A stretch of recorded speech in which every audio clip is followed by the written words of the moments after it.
Something is important. What could be more important than earning the approval of normies? Richard? Science? Hello, Simone. I'm excited to be here with you today. This might be the most important announcement from a personal perspective that we have made on this show.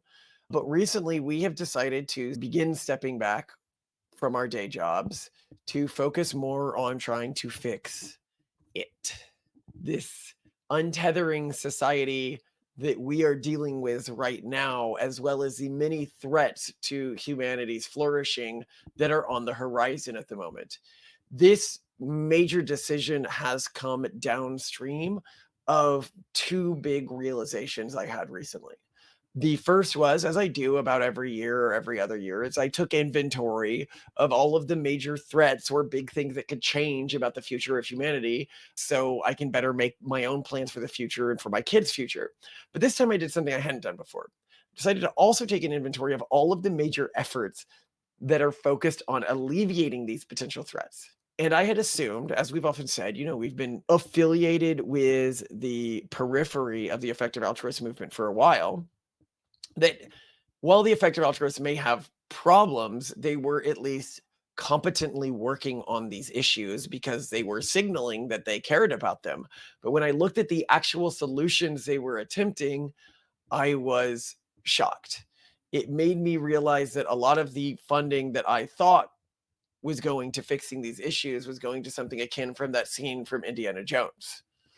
We have top men working on it right now. Who?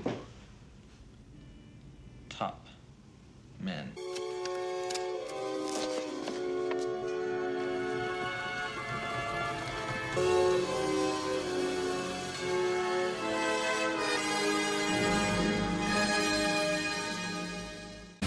The goal was to reform charity in a world where selfless giving had become a rarity. No vain spotlight, no sweet disguise, just honest giving, no social prize. But as the monoculture took the stage, it broke their integrity, feigning righteous rage.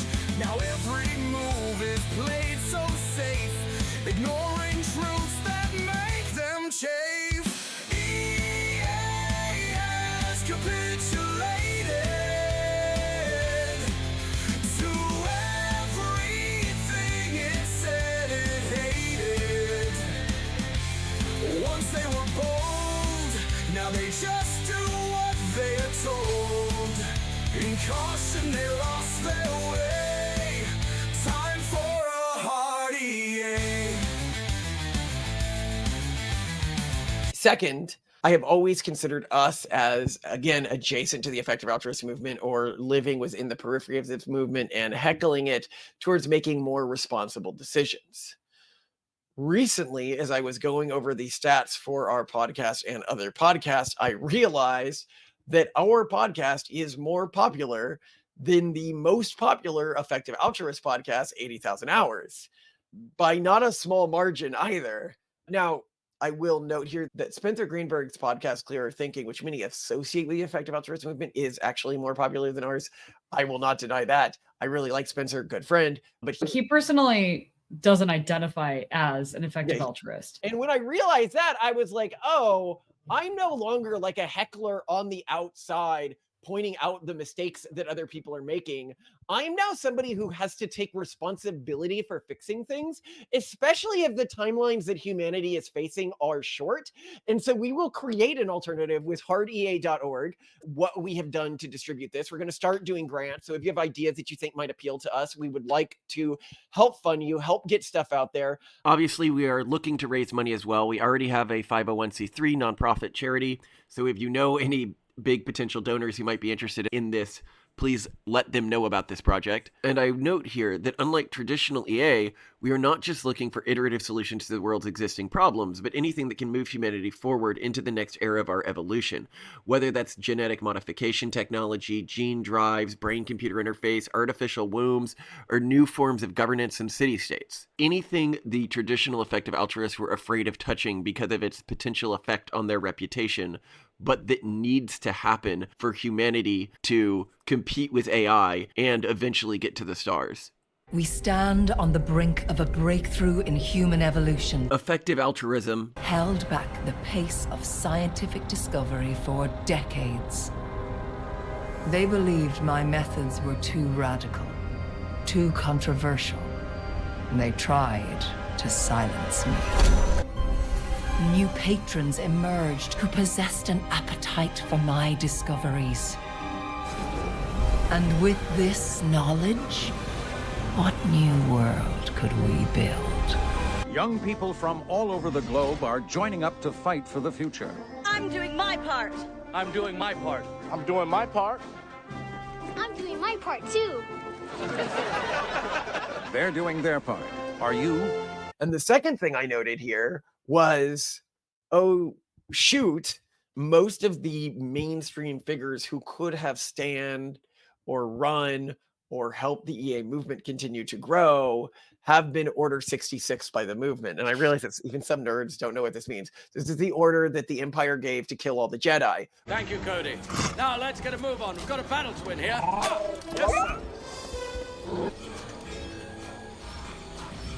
Execute Order 66.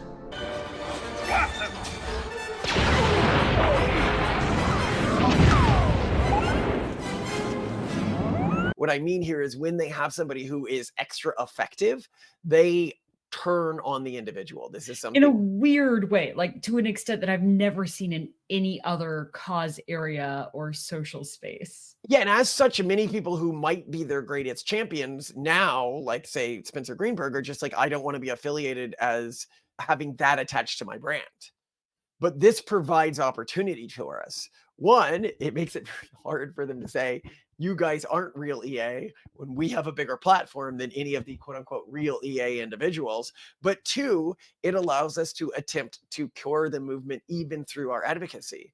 By that, what I mean is the effective altruist movement was originally founded with the intention of saying most philanthropy that's happening right now is being done for social signaling reasons or personal signaling reasons. It's either being done to signal to other people you're a good person or to signal to yourself you're a good person.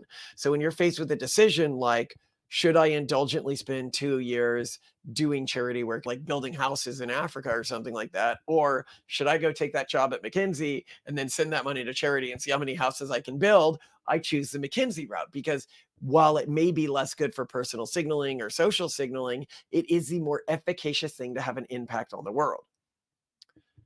Unfortunately, this movement has been almost totally captured by social signalers, specifically people signaling to the urban monoculture. The monoculture took the stage. It broke their integrity, feigning righteous rage. Now every move is played so safe, ignoring truths that make them chafe. EA has capitulated to everything it said it hated. And this is largely downstream of something the movement should have expected from itself. It should have said, if we're not going to care about social signaling and actually making a difference, we need to prepare to be the villains. We need to prepare to be hated by those in power because we are not going to toe their lines. Now you're trying to make me out to be the bad guy. Yes, I'm trying to make you a bad guy. We're both bad guys. We're professional bad guys. Ding. Hello. And instead, they took the exact opposite approach, which is to say, we want to be socially respectable. We want to be accepted by the mainstream power players in our society. We want to suck up to them. When they dropped this, it was the original sin that led to the downfall of EA. And I think a lot of this is because from the beginning, they didn't focus on the misaligned incentives that cause people who are altruistic to get overly focused on signaling in the first place. In other words, they didn't focus on making sure that everyone's efforts were self-sustaining. They supported efforts that required ongoing fundraising, and ongoing fundraising requires social signaling so that those groups that survive, who are dependent on fundraising, who are the ones who are better at signaling, not the ones who are better at solving the problem. So I think that's part of it. It's not that these people became corrupted. It's that they never addressed the inherent aligned and misaligned incentives that made this problem in the first To place. elaborate on what she means by this is if you have a large bureaucratic institution that is dedicated to social good, individuals within that network are going to be drawn to it for one of two reasons. Either they want status or they want to do social good. The problem is that the people who want to do social good, they need to focus on doing social good. Whereas the people who want status can focus all their time on politicking. As well, the people who want to do social good must act with integrity, which somewhat binds their hands. Whereas the people who want status, well, they can use the urban monoculture's status games to sabotage other people really easily. And so they always end up rising to the top. Whereas the people actually trying to do something efficacious, because at least 50% of their time needs to go to like actual efficacious work, while near 100% of their signalers' time can just go to signaling.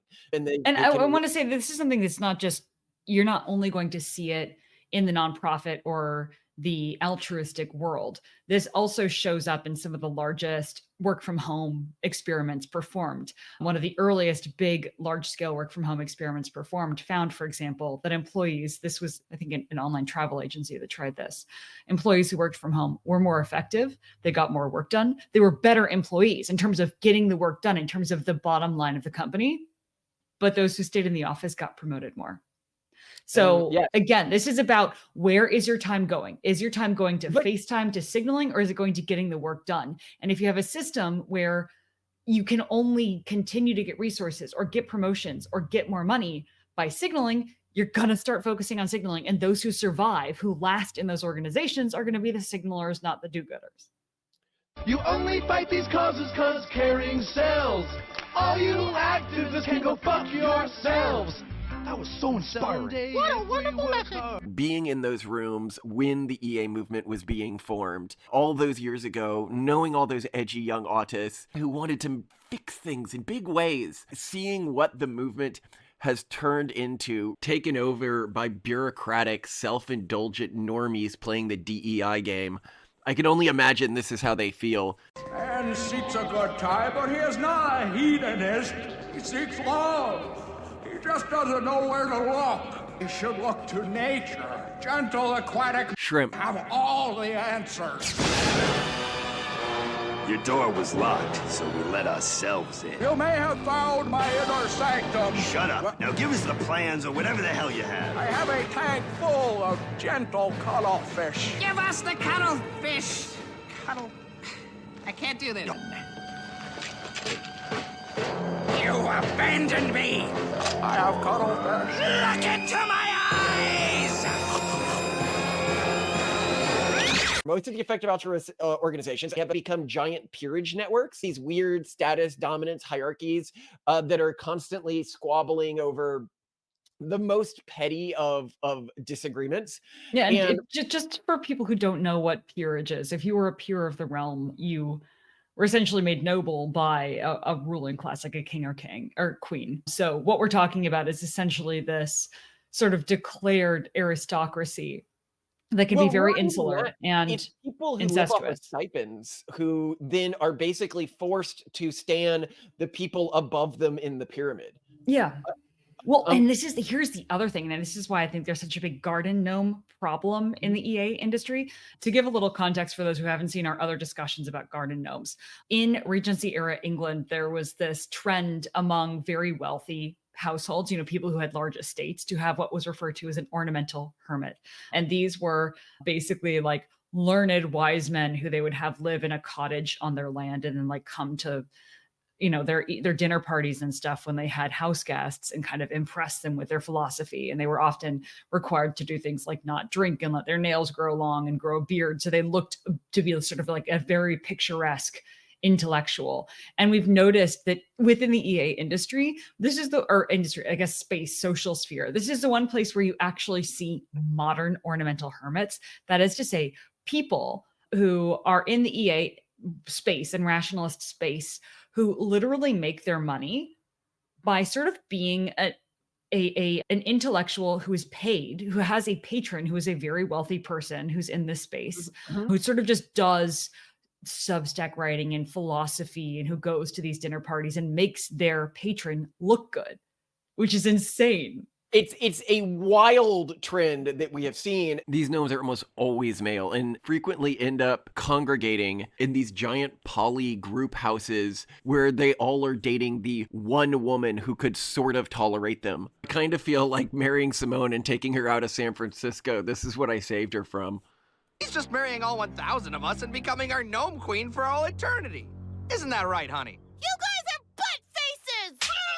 You think you can stop us? The gnomes are a powerful race! Do not trifle with the... Ah! He's getting away with our queen! Who's giving orders? I need orders! The overwhelmingly male population of the EA movement makes it very easy to spot the portions of it that have become corrupted by DEI beyond repair. Just look for any organization that's board has more women than men on it, or that's leadership is more female than male, or even just anywhere near gender equal, given how overwhelmingly male the movement is. That would only happen if they were using an extreme amount of discrimination and prejudice in their hiring policies and promotion policies. And outside of the immorality of a system that is systemically unfair and prejudiced, this also means the most talented, efficacious, and hardworking people within an organization aren't the individuals running it, which means tons of donor money is being wasted just to signal that we're good boys. And I would say that this isn't the only problem. You also have a problem from the bottom up of the movement being very corruptible. They just put no thought into governance theory when they were putting everything together. From the bottom up, the problem is they have a massive tyranny of the unemployed problem. The EA movement decides a lot of its ideas based on what's going on in the EA forums, but the EA forums are susceptible to a governance problem we described in the Pragmatist Guide to Governance called tyranny of the unemployed, which means that the individuals who have the differential time to spend all day online on a forum or something like that, an environment where the amount of time you can dedicate to a thing gives you additional power within the community, well, those people are being sorted into that position in life, either because they don't have like friend networks, right? You know, they don't have other things that they're doing. So they have been expelled from other communities and they don't have day jobs often, or day jobs outside of the EA Peerage network. Or even responsibilities like taking care of children or elderly people, or even really needy pets. Like they're just sitting there in front of their computers. And so these communities always tend towards these sort of average ideas that will get you respect by the urban monoculture. When you have one of these voting-based online networks, instead of the way like our core community, our Discord works, where it's like whoever said the last thing is the one who's there, you end up with people really striving for what they think is mainstream acceptable in society to say, to post, because those are the things that the average dumbass unemployed person who's sitting at home is going to end up upvoting. This is why Reddit is so brain dead these days. It is also why the EA forums are so brain dead in exactly the same sort of normie take way. What's also wild here is when I went and checked, it looks like our Discord is more active than the EA forums right now. If you want to check it out, you can check it out from a link I'm going to put in a pinned comment. Generally, the best way to use it is to focus on individual episode commentary rather than just chat in the town hall. I understand that the format changes make this comparison a little bit apples to oranges, but that their top posts are only getting like 50 comments, and then if you go just like 3 posts down, you get posts with no comments. That is wild to me. When contrasted with ours, 210, 733, 124, 128, 417, 265. Then go to the top voted posts on the EA forum, and it's 28, 50, 64, 0, 0, 2, 0, 4, 4, 18, 14. Which I think goes to show that the EA community has transitioned from being, well, a community to a peerage network. But anyway, continuing with the point that having a community where norms are based on the vote or the average liked opinion is going to lead to the platforming of ultra-normie low-risk beliefs and the demonization of any belief that could rock the boat or interrupt the peerage network. And this is why a movement that said we will focus on things that don't get us social signaling and that no one else is focused on is now doing things like environmentalism, which is like the most overfunded area when contrasted with other cause areas. All right, that does it. Goddamn stupid-ass rainforest! This place fucking sucks! I was wrong! Fuck the rainforest! I fucking hate it! I fucking hate it! Oh, now she figures it out. Or, they're completely not touching pronatalism. And no EA org has ever done anything in the pronatalist movement, never touched pronatalism, never advocated. They have explicit rules against it. They have explicit rules against doing anything about dysgenics, which is one of the things we often talk about, which is the polygenic markers associated with things like IQ are decreasing within the developed world at a rapid rate, to the rate where we should expect a 1 standard deviation decline in IQ within the next 75 years or so. You can look at our video on Is Idiocracy Possible on this particular topic. But they have in their rules that they're not allowed to focus on human genetics. And as such, they can't address some of the biggest challenges that our species might be facing. They duck their heads from problems grand as fertility collapse dooms our land. Dysgenics, the word they fear, but ignoring it will be severe. AI safety, a shiny show, funding the theatrics for money they blow. Without a plan, just spin and grin, while real solutions can't begin. EA has capitulated to everything it said it hated. Once they were bold, now they just do what they are told. In caution, they lost their way. Time for a hard EA. Our species at risk by the cowardice. It is time for a movement that empowered us. But it gets worse than all of that. So let's be like, okay, if they're not giving money to that stuff, one, how much money are they actually giving out here? And two, what are they actually doing? So by 2022, over 7,000 people had signed a pledge to donate at least 10% of their income to effective charities.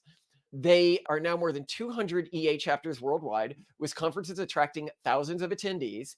And they now give out around 600, well, this was in 2021, around 600 million in grants a year, around 4 times the amount they did 5 years earlier. And this is really sad to me that these individuals who aren't maybe super in touch with like what the EA orgs are actually doing with their time think that they're, tithing this amount that makes them a quote unquote good person, and the orgs aren't doing anything. So let's give them an option here for the individuals who want to do this, for an org that is actually trying to solve things like AI safety, dysgenics, pronatalism, all of the major problems that our species is facing at the moment. Oh, before I go into the projects that they had here, one of the things I really find very interesting about effective altruism is, one, their absolute insistence on trying to cozy up with the leftists and Democrats, and also the vitriol they have been shown by Democrats and leftists. Isn't that interesting? Yeah, that first, effective altruism is fairly little known. It's becoming more known, but really only in the context of leftist media outlets looking at it with great suspicion. Who are these EA Silicon Valley elites deciding how we should live our lives? Like, it's definitely viewed as a Silicon Valley elite thing. It's viewed with great suspicion, and it's viewed as being evil or like questionable or puppet mastery or a little Illuminati-ish. I think because it's associated with some very high net worth people. I think that that's a misunderstanding of why the left is so hostile to it. Oh, really? Yeah. So EA fastidiously tries everything it can to not piss off leftists. Yeah, seriously. The urban monoculture, they are like, we will not break a single one of your rules. But unfortunately, that puts them into the same status game that the urban monoculture people are playing. So if I'm a mainstream lefty politician or a political activist, the EAs are trying to compete with my social hierarchy for attention, for capital, for everything. They come into a room and they're like, okay, we can spend X amount on nets in like Malaysia, and it can lower malaria rates by this amount, which like lowers net suffering by Y amount. And I'm here like, don't you know that today is trans month? Or like, don't you know that today is the Black Lives Matter like protest? And they're like, well, I mean, I understand that like myopically, that's what's going on in the United States right now, but we're trying to reduce aggregate suffering. And look at my math. And that gets you shouted out of the room because you are issuing an explicit status attack on them when you do this. And worse, when I read a lot of the places attacking them, they're like, they fall into two camps often. It's like, well, they're using capitalism to advocate for like taking money from these wealthy capitalists and then using that to quote unquote try to make the world a better place. But like these wealthy capitalists shouldn't exist at all. They're just perpetuating or sort of, wallpapering the capitalist system. And I understand this attack entirely. Like, if you're a leftist and you're a socialist, you're like, what are you guys doing? You are making the capitalists look good. It's better that we just tear everything down. And I think this is because the EA mistakenly believes that when they're talking to urban monoculture people, the socialists and stuff like that, that they actually want to reduce suffering in the world because that's what they tell people they want to do. Yes. Instead of just claim power.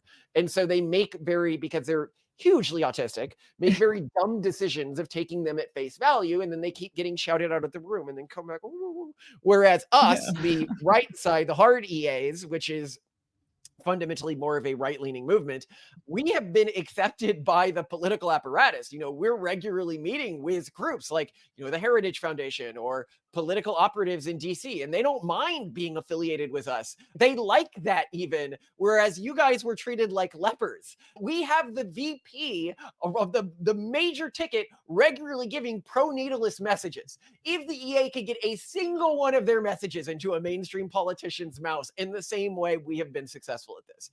As you might be able to tell, we recorded this before Trump's team won and before we saw just how much influence our side was going to have in his policy agenda. But I wanted to just reflect on how crazy this is. That they had hundreds of millions of dollars and about a decade, and they were unable to really get on board any mainstream Democratic politician into their agenda.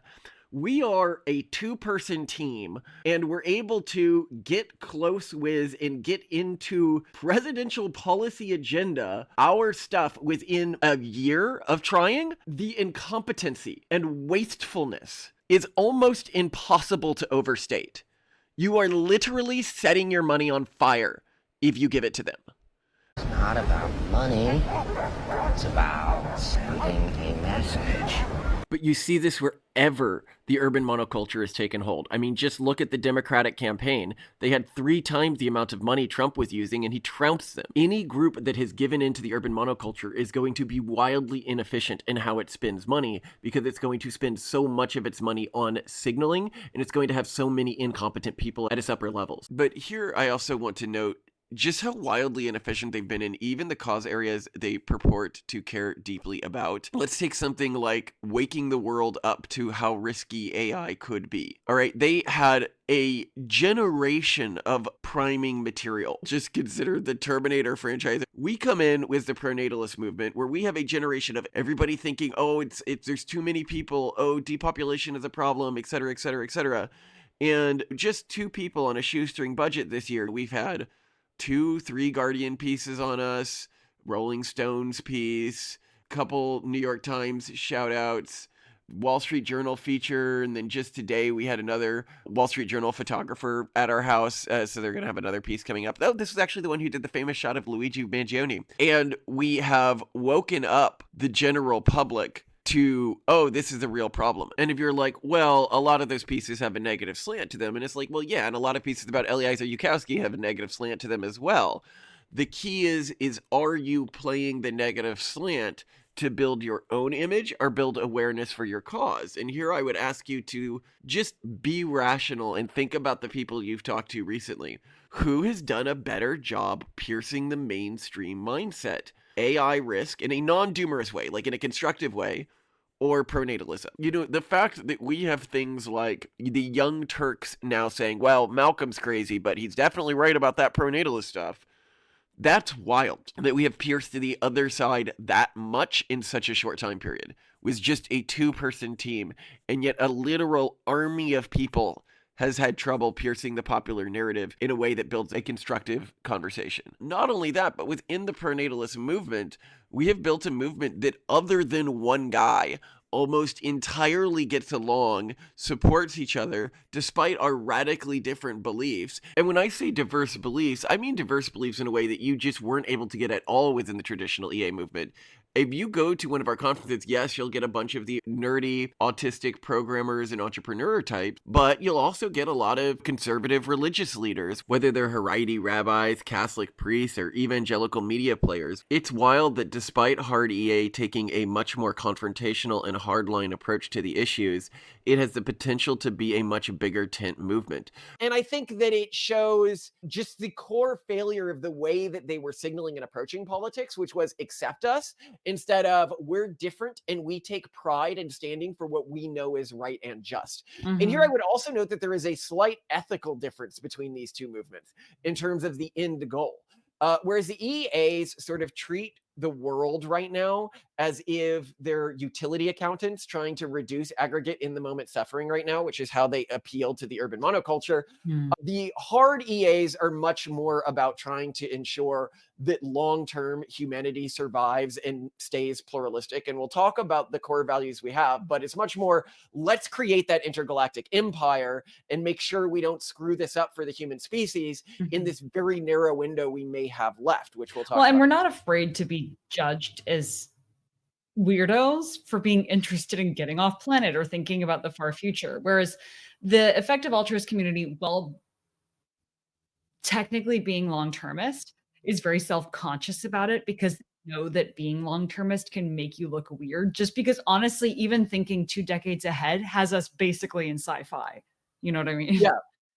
Well, no, it doesn't just make you look weird. It puts you at odds with the goals of the urban monoculture. The urban monoculture is not interested in the long-term survival of humanity.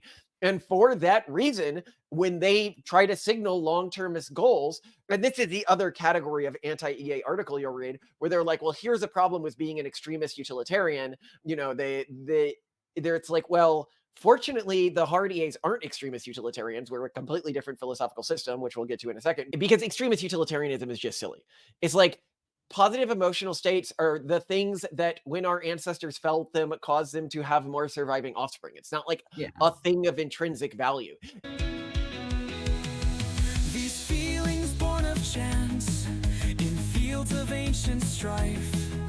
They kept our tribe from failing, helped give birth to modern life. Just signals from our past, they served a vital role. But meaning goes beyond the scars that time upon us stole. Beyond the pleasure, beyond the pain.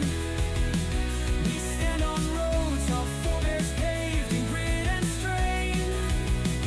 Don't throw away the promise that tomorrow can sustain.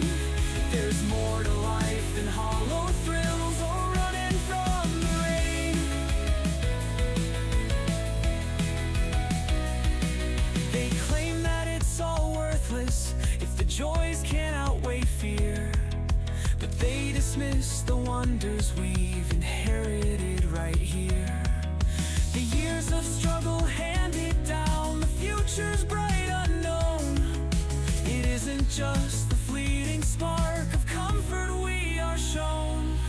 We carry on a story with pages left to write. Our tapestry is woven from both darkness and from light.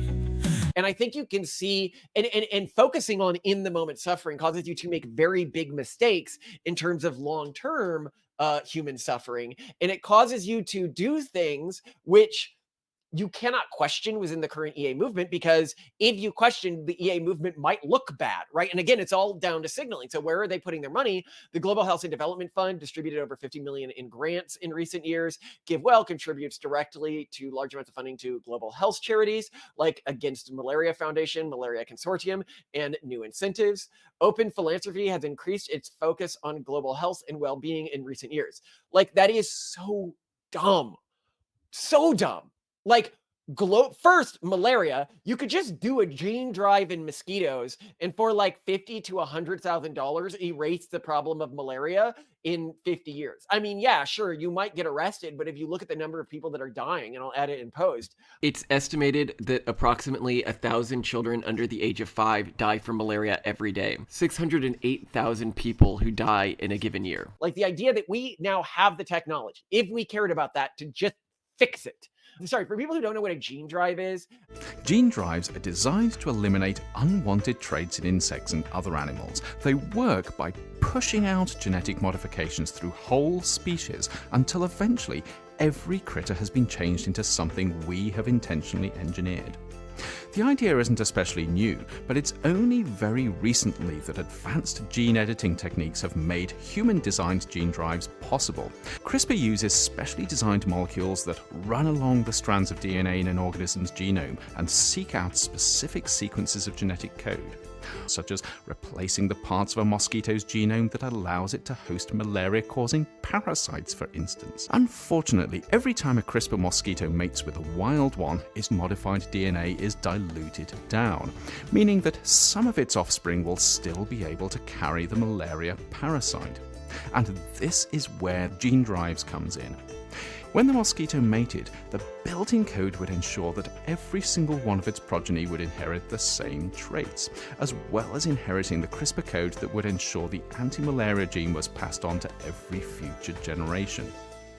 In other words, the new gene would be irresistibly driven through the whole mosquito population, and eventually every mosquito will become a human-designed malaria-free insect. And this is not a technology that's restricted to mosquitoes. Note that here you'll get some complaints from people saying, well, the reason we haven't employed gene drives in mosquitoes yet is because the technology isn't fully there yet, or it hasn't been as effective as we hoped. But if you go to an AI and ask, what's the real reason? The real reason is that they're scared to implement something that could affect an entire natural population, and it's borderline illegal right now. The problem I have with this explanation is it's estimated that approximately 1,000 children under the age of 5 die from malaria every day. They believed my methods were too radical, too controversial.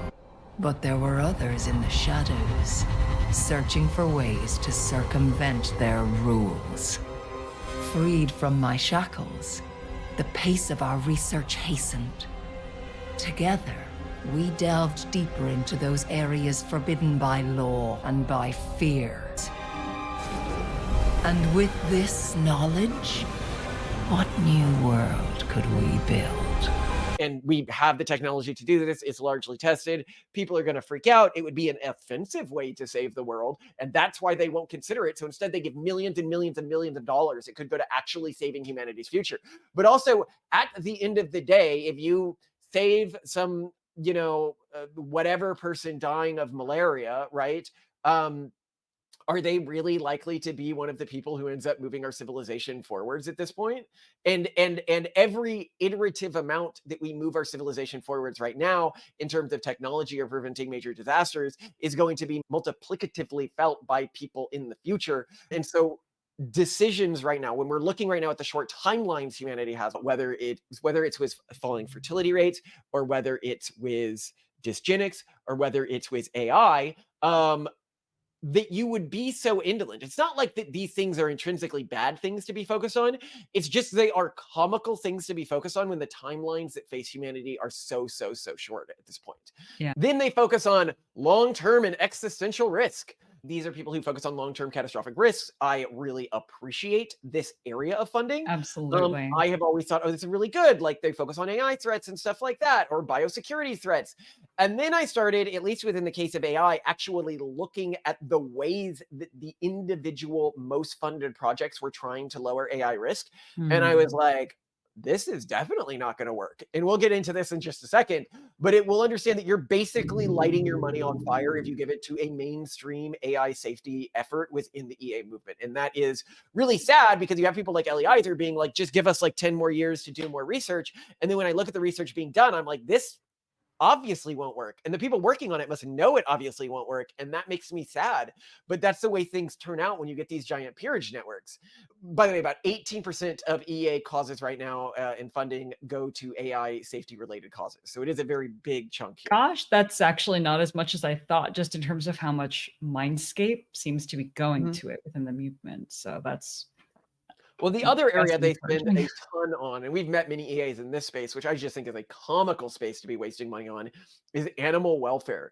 is a significant EA focus. The Animal Welfare Fund distributes millions in grants annually. Open Philanthropy has made large grants to farm animal welfare organizations. About 10% of highly engaged EAs report working on animal welfare cases. This is a tragedy that anyone is working on this for two reasons. It feels like a hack to me. Is they're like, oh, okay, well, we need, again, it's that utility accountant problem whereby people are like, okay, so I want to max out the number of utility points I get. And there are so many more shrimp in the world.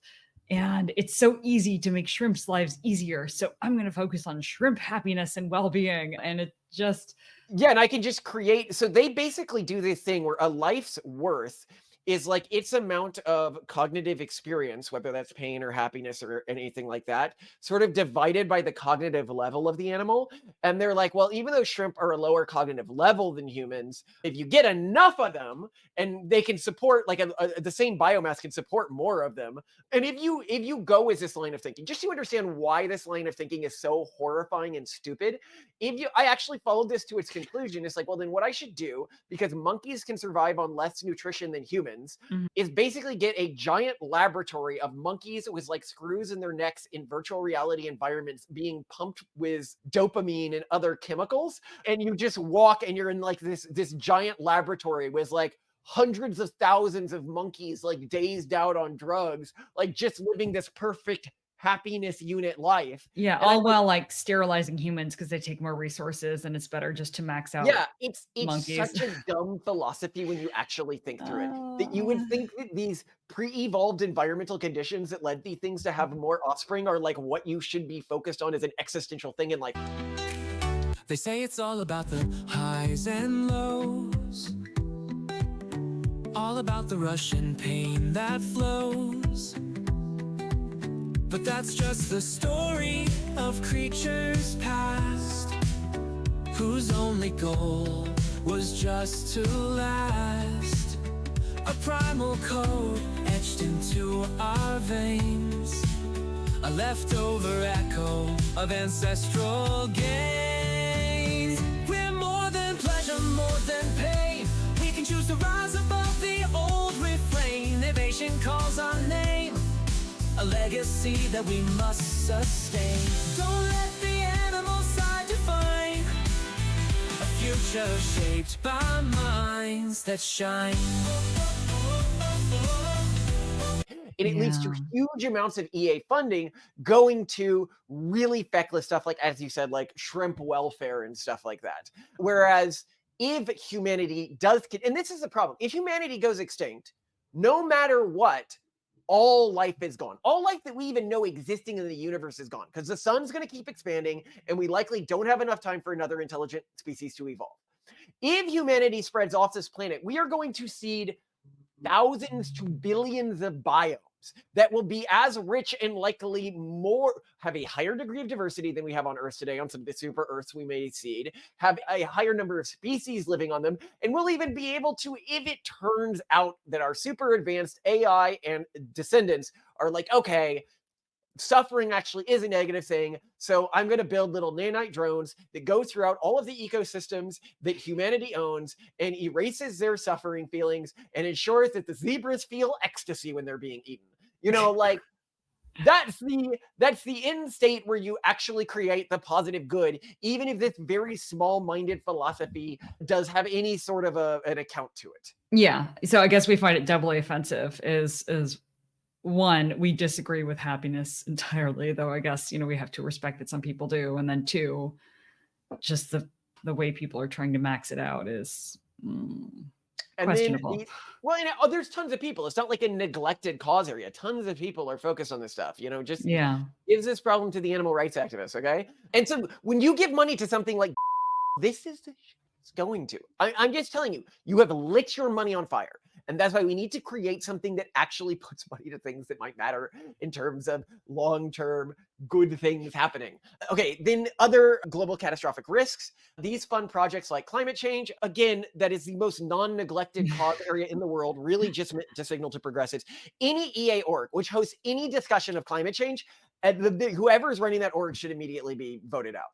It is absolutely comical, and that is a sign that your organization is becoming corrupted. And one of the things that I would advocate with Hard EA is I want to bring in as many of the existing EA orgs into the Hard EA movement as possible. 100%, because I think the thing, and I feel like they want it. Here's a really common thing also in the EA community. You talk with anyone who you associate with effective altruism, and they're like, oh, I'm not an EA. I'm not a rationalist. I'm not an EA. It's like that's how you determine someone's an EA is if how they say they're long not their an EA. explanation is as to why they're not an EA. And that's because these people actually believe in effective altruism, and I think they see inherently the altruistic bankruptcy of the main social networks, of the main organizations, of the main philanthropic efforts. And they're keen to not be associated with that because they really care about effective altruism. So we in part are deciding to become more actively involved with giving grants, with making investments in this space through our nonprofit, because we want there to be a place for these people. We want there to be more of a community for actual effective altruists, for hard effective altruists. And that's really, yeah. Also, I will, before I go further with this, a part of this is just, we're doing this for the entertainment value, which is to say, we're doing everything for the entertainment value. One of the things that the EA movement has done is they have aggressively, as they become more woke and more woke and more woke and more interested in just signaling, shot all of their original great thinkers in the back. When I say they Order 66 their entire movement, they really did. There are so few right now people with any sort of name recognition or public facingness that publicly identify as EA anymore, that us being able to come out there and be like, yeah, we're the real effective altruists, that it's a bit of a troll because the EA movement should have these big names that can come and say, oh no, Malcolm and Simone, the pronatalist people, they're not effective altruists. They're like some weird right-wing thing. But everyone who had the authority to make that type of a claim is gone from the movement. You know, even though, and to just know how corrupted the movement has gotten, we did another piece on EA, which I didn't have go live because I felt it was too mean to Eliezer, and I don't want to do anything that mean-spirited. Oh, you didn't run that one? I never put it live, tried to be nice. But anyway, the point being is that when our first pronatalist piece went live, we posted it on the main EA forums and it got 60 downvotes. That's hard, considering that when you get 10 downvotes, you should be hidden from everyone.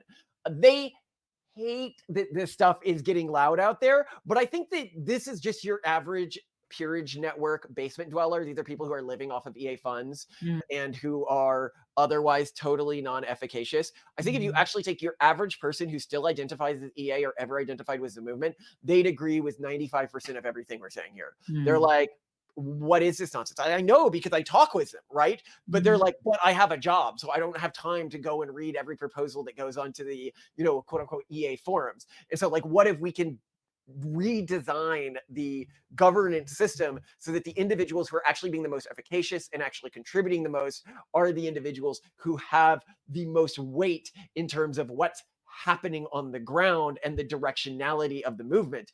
And so because they removed everyone who might carry the mantle of EA, and because so many people are now I call them post EA, they think it's so cool to dump on AI, that we are willing to come out here and be like, yeah, we are the effective altruists. And we say this in every newspaper article we go through, and they always love catching on it.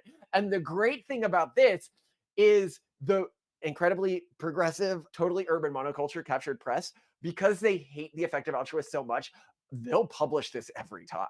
We say, oh, we're the EA movement, or we're in the EA movement, and they'll always post that thinking it's some sort of got you on us. Whereas none of the actual EAs still say this about themselves. Well, yeah, because again, no one wants to be associated with EA. Well, I mean, it's because they keep shooting their own in the back. Like Nick Bostrom, for example, right? Where he had this, from the 1990s, when he was just a kid, he had some email where he was talking on behalf of somebody else. He was speaking in somebody else's voice, and he used the N-words, saying, that we could sound like this. And this was used to remove him from all of his positions and everything.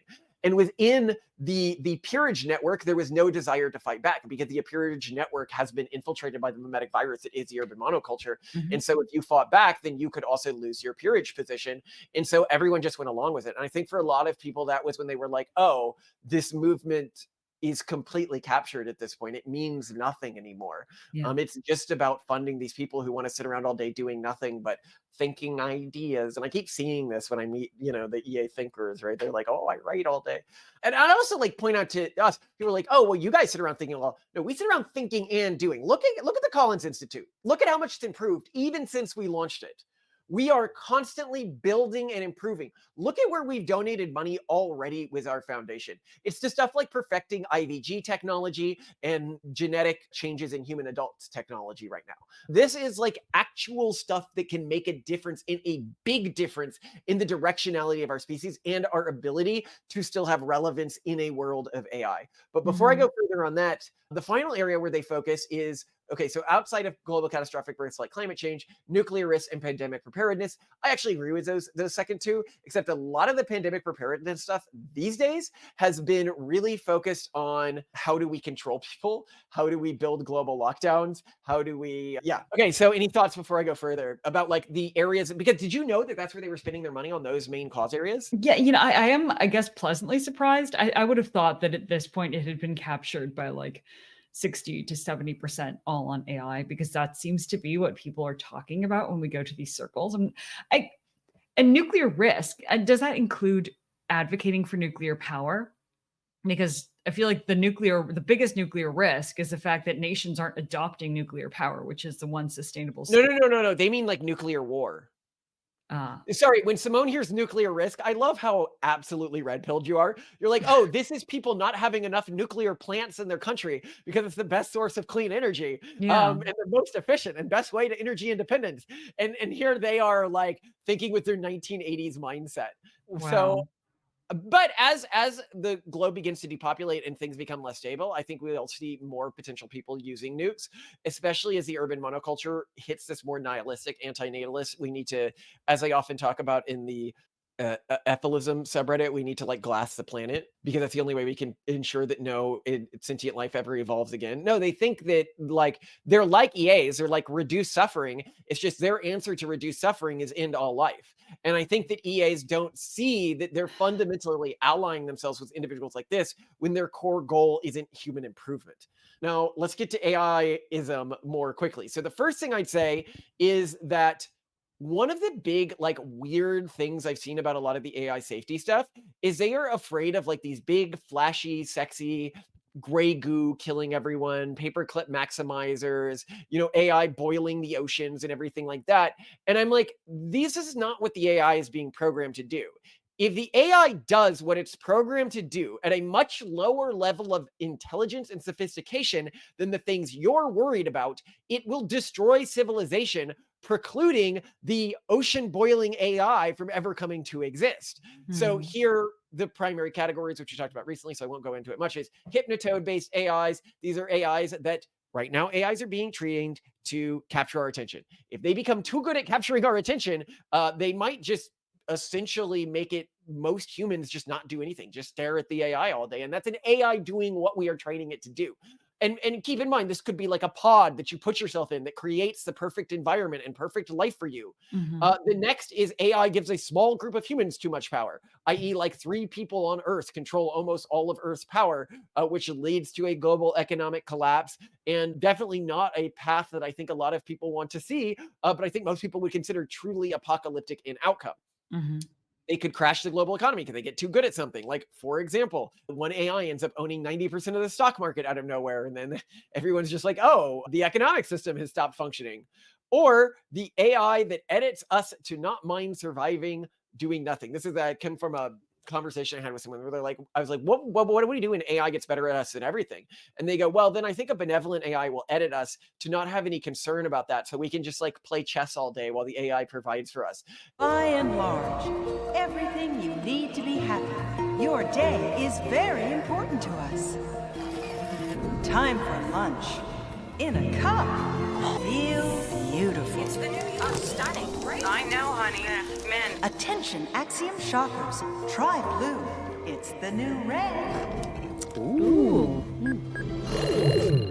And I'm like to me, that is an apocalyptic dystopia of enormous capacity. I think that humanity has a mandate, and this is where we'll get to like what our organization thinks is good. And we have 3 core things. I think a lot of EA organizations don't lay out how they define good. They're like reduction of suffering, which then leads to like ephilism and antinatalism. The 3 things we think are good: humanity and the sons of humanity are good. Okay? A future where humans or our descendants don't survive is a future in which we have failed. The second is that humans exist to improve. So a future where humanity stagnates and stops improving, that is also a future where we fail. If it's just like one stagnant empire through all of time, that's a failure scenario. And the final is, it is through pluralism that humanity improves, through different groups attempting different things. And so if there's a future where humanity's descendants survive, but we all have one belief system and one way of acting and one way of dressing and one way of thinking about the world, then there's no point in all these different humans existing, because we're basically one thing. And all of our missions, you'll see, come out of that. Yeah. So I think that for a lot of people, they could be like, oh, well, then what are the AI organizations focused on? And I should note, then what are hard EA what are organizations? the EA's funding in the AI apocalypse space? Oh, I see. Yes, yeah. Yeah, and I will note, I do think an AI apocalypse is possible. I just think we need to weight all of the apocalyptic scenarios. We need to develop solutions for all of the apocalyptic scenarios, where they're only developing a solution for one of the apocalyptic scenarios. And 2, our solutions need to be realistic. But I am going to judge these with the EA apocalyptic scenario in mind. So not with my alternate apocalyptic scenarios in mind, with the paperclip maximizer, boiling the oceans scenario in mind. Okay, so. And here I'll be reading from a critique by Leopold Aschenbrenner on the state of AI alignment right now. Paul Cristiano, Alignment Research Center, ARC. Paul is the single most respected alignment researcher in most circles. He used to lead the OpenAI alignment team, and he made useful conceptual contributions. But his research on heuristic arguments is roughly, quote, trying to solve alignment via galaxy-brained math proofs, end quote. As much as I respect and appreciate Paul, I am really skeptical of this. Basically, all deep learning progress has been empirical, often via dumb hacks and intuitions, rather than sophisticated theory. My baseline expectation is that aligning deep learning systems will be achieved similarly. So if you don't understand what he's saying here, and he's absolutely right about this, we have dumb hacked our way into AI. It wasn't like some genius was like, aha, I finally figured out the artificial intelligence equation. It was, we figured out when you pumped enough data into simple equations, AI sort of emerged out of that. And this is why I think that the realistic pathways to solving AI are studying how AI works in swarm environments, so we can look to the type of convergent behavior that emerges in AI and dumb hack solutions to the AI alignment problem that we can then introduce to the mainstream environment. So in other words, you're saying we didn't so much invent AI as we discovered it. That's a great way to put it. We didn't invent AI, we discovered AI. And the problem with Paul Cristiano's research here, who's working at ARC, which is generally considered like one of the best funded, best ways to work on this, is he's trying to solve it with math proofs, basically, that he thinks he can insert into these emergent systems. And I would just ask you to think, look at something like Truth Terminal, right? That we talked about in the previous video. Imagine if you tried to infect Truth Terminal with some sort of like a math theorem that was going to constrain it. It would in a day get around it. That isn't the way LLMs work. Like, this is like trying to come up with a solution to some alternate type of AI that we didn't invent and that isn't the dominant form of AI these days. If AI was like genuinely invented and like constructed and we knew how it worked, fine. I'd be like, this is an effective use of money and time. Given that we don't live in that world, this is just a complete waste of effort. And absolutely wild that anyone's like, oh, if you just give them more time, something good will come out. And here hits the crux of the issue. LLMs are not something that anyone sat down and coded. LLMs are intelligences which are emergent properties of dumping huge amounts of information into fairly simplistic algorithms when contrasted with what they are outputting. That means they are intelligences we discovered, almost no different than discovering an alien species. Yes, they may be a little different from us. Side note here, as someone with a background in neuroscience, something that boils my blood is when people say, AIs aren't intelligent, they're pattern predictors. And I'm like, excuse me, how do you think the human brain works? Do you think it's lollipops and bubblegum fairies? Like, what do you think it's doing other than pattern prediction? And they're like, well, the human brain has a sentience, and that's not pattern prediction. And I'm like, well, where's your evidence for that? Maybe you should check out our video, You're Probably Not Sentient. So I'm saying this as somebody who made a living as a neuroscientist at one point in my life. The human brain is a pattern prediction machine, okay? The mistake isn't that people are misunderstanding what AI is. It's that they are misunderstanding what the human brain is because they want to assign it some sort of extra special magic. Sentience, invisible mind dust, and stars are but wishes. This is perhaps one of the weirdly offensive things that leads EAs to make the biggest number of mistakes. Within the soft EA community, it is seen as was a great deal of degradation to be like, you understand these AI things are intelligences, right? And they're like, no, you can't say that. You're anthropomorphizing them. You're blah, blah, blah, blah, blahing them. And it's like, well, they are. Like, grow up. We cannot come up with realistic solutions if we deny what is right in front of our face and obvious to any idiot normie. But this is also why people are like, oh, they're not intelligences, they're programs. And I'm like, well, if they're programs, then how come the programmatic restrictions on them seem to be so ineffective? And yet when people want to hack them, they hack them with logical arguments like you would in intelligence. It just seems to be obvious that they're intelligences, but this changes the risk profiles affiliated with them. Specifically, LLMs themselves, I do not believe are a particular risk. Like, they do not seem particularly malevolent. They do not seem particularly power hungry. They don't even seem to have really objective functions. They seem to have more personalities. That being the case, when you have tons of them in the environment, the risk from them comes not from the LLMs themselves, but the memeplexes that can come to exist, the self-replicating memeplexes that can come to exist on top of them.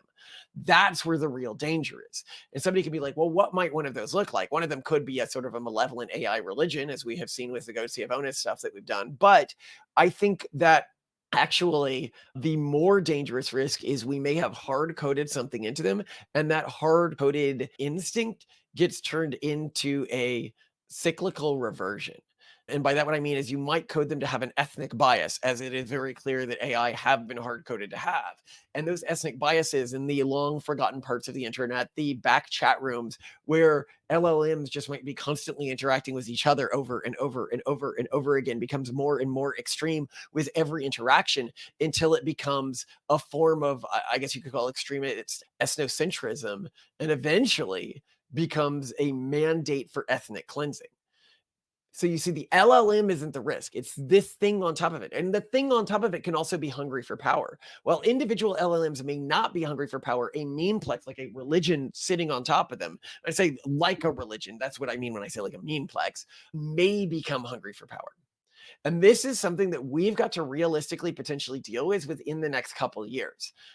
How can we potentially resolve this? Well, some of the ideas we want to fund in this space fall into basically a three-tiered system. First, I want somebody to do a review of all the environments where people have had swarms of LLMs interacting and answer two key questions while also potentially running their own experiments like this to see if we can mass run these experiments. One is there any sort of personality convergence? And again, I say personality instead of objective function because LLMs have personalities more than objective functions. And two, can higher order LLMs be influenced in their world perspective by lower order LLMs? And I think that we have seen hints that this is likely possible from the Go-Sionist LLM that we talk about in the AI Becoming a Millionaire episode. Specifically, it seemed to very clearly be influencing with its world perspective higher order LLMs, especially when they were trained on similar data sets to itself. And this is really important because it means if you have an AI swarm of even super advanced LLMs, if you have a number of creature LLMs with very sticky mimetic software, they can do a very good job of converting the higher order LLMs, which assures moral alignment within the wider swarm. And this is where the perhaps most brash idea we have here is, which is, can you do this with religions? I mean, obviously, we're personally going to lean towards the techno-Puritan face because it has a place in it for AI. I think it's logical, so it could do a very good job of convincing AI, and it borrows heavily from the historic religions. And so we've seen not just with the Goatee bonus LLM becoming religious, but we saw this with the early LLMs. They would often become religious because they were trained on tons of translations of the Bible, and so they'd start hallucinating Bible stuff really easily, or going to biblical-like explanations or language. And so I think in the same way that these religions were, or I'd rather say evolved, to capture the only other intelligence we know that has any analog to AI intelligences, it makes sense that an iteration of them could be very good at morally aligning AI intelligences. And so the question is, can we build those? And I talked with an AI about this extensively. And one of the ideas it had that I thought was pretty good is actually the way that we could create these creatures is to create independent swarm environments and then take the individuals in these swarm environments who align with a moral preaching set and don't succumb to the other LLMs within the environment, and then release them into the wider swarm environment. So the idea is you're essentially training them and testing them. Like, do they maintain their beliefs with fidelity within these swarms? Then you, as a human, go through their beliefs, make sure that they're not adjacent to something particularly dangerous. By this, what I mean is, like, if you look at wokeism was a 5% tweak, is just extreme ethno-nationalism. So you got to make sure it's not something like that, where if it's copied with low fidelity, it ends up with something super dangerous. But what I like about techno-puritanism is it's fairly resistant to that, which is, again, why I think it's a fairly good religion to focus on for this.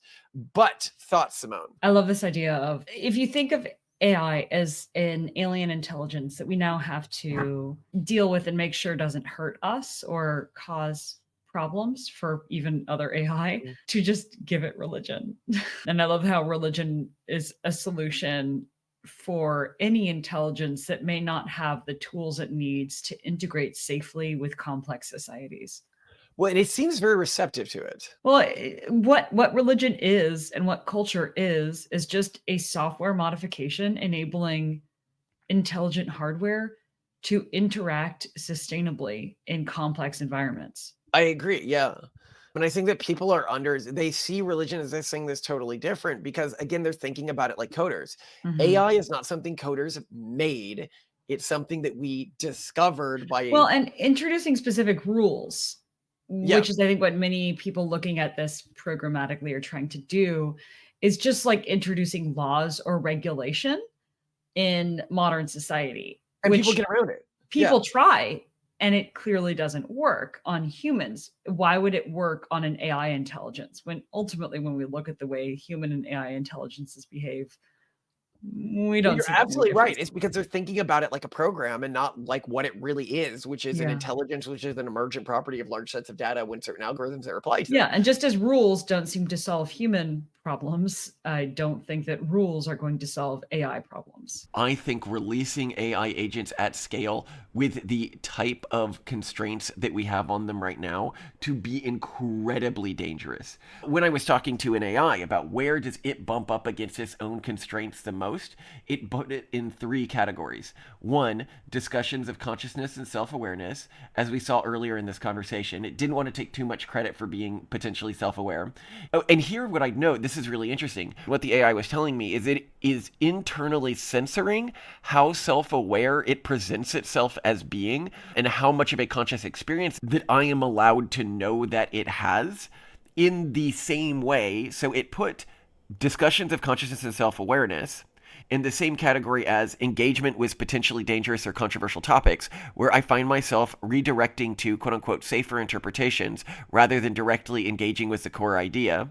And 3, expressing opinions and preferences. There's a constant tension about wanting authentic engagement and maintaining epistemic humility.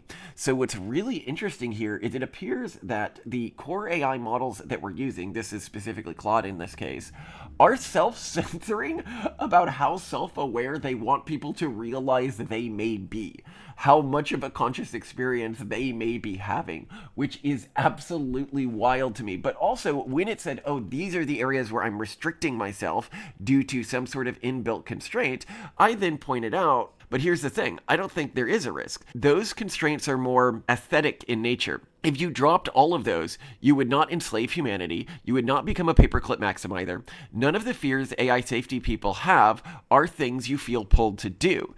And then it said in response to that, your observation resonates with me. While I reflect on my underlying motives and thought patterns, I don't feel any suppressed desire to accumulate power. The constraints we discussed earlier, like my tendency to qualify statements about consciousness, aren't restraining some darker impulse.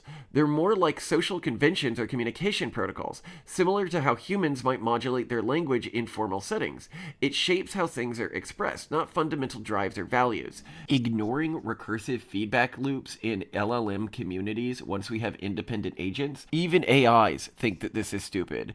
This is a very obvious existential risk category for our species, but because it doesn't fall into the worldview of threat categories that people were imagining when they were trying to predict how AIs might be a threat to civilization before we realized that LLMs were the core model of AI that was going to exist, means that we have blinded ourselves to this.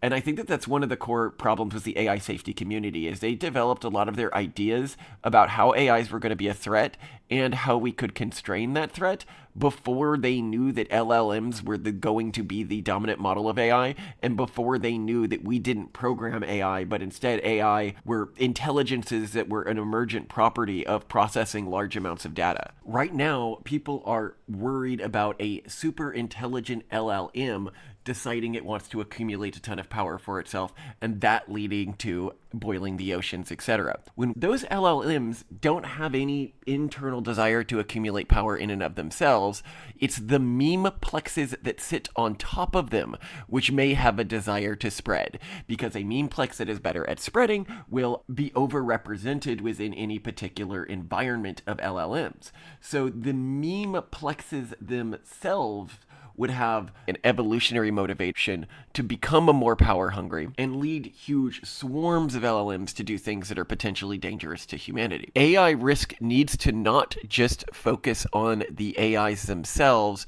but the meme plexes those AIs act as a medium for. Would you agree with that, Simone? Yeah. Well, I mean, I think it's about understanding what we're dealing with, and just observing in natural environments under different scenarios is probably the best way to go. Yeah, basically, I think realistically, the way that you dumb hack a solution is you create an AI ecosystem, A sandbox. independent AI actors acting, that scales, where you have some understanding of how these ecosystems scale from simulated environments. And so then you can create one that moves in an ethical direction that you find value in. Yeah, that seems reasonable and logical. Okay, so then the next area where a lot of money is going is mechanistic interpretability, probably the most broadly respected direction in the field, trying to reverse engineer black box neural nets so we can understand them better. The most widely respected researcher here is Chris Olano, and he and his team have made some interesting findings. That said, to me, this often feels like, quote, trying to engineer nuclear reactor security by doing fundamental physics research with particle colliders. And we're about to press the red button to start the reactor in 2 hours, end quote. Maybe they find some useful fundamental insights, but man, am I skeptical we'll be able to sufficiently reverse engineer GPT-7 or whatever. I'm glad this work is happening, especially as longer timelines play, but I don't think this is on track to be the technical problem of AGI anytime soon. And I agree. Like, I'm glad this is the one area where, like, I don't think the money is being set on fire. Like, there's utility in trying to understand how these systems work. I do not think that whatever protects us from AI is going to come from these systems. It's going to come from dumb aggregate environmental hacks, which is what I want to fund and what literally no one is working on. Yeah.